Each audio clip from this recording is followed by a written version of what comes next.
Sual 85. Hansı tənlik maddi nöqtənin koordinatının zamandan asılılığını düzgün ifadə edir?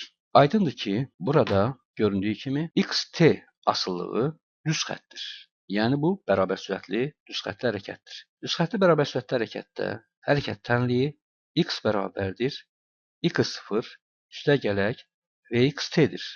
Qrafikdən istifadə edərək biz x0-ı təyin edə bilərik. x0 burada başlanğıc koordinatdır. Yəni t zamanının 0 qiymətinə uyğundur, -2-dir. Vx bərabərdir x0 bölək t üstündən istifadə edə bilərik. Son koordinat 5 saniyənin sonundakı koordinat 0 olduğundan 0 çıxaq başlanğıc koordinat -2 bölək ona sərf olunan zaman 5 bərabərdir 0,4. Aydındır ki, biz indi hərəkət tənliyi yaza bilərik.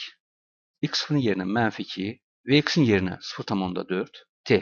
Deməli, x bərabərdir -2 plus 0,4 t.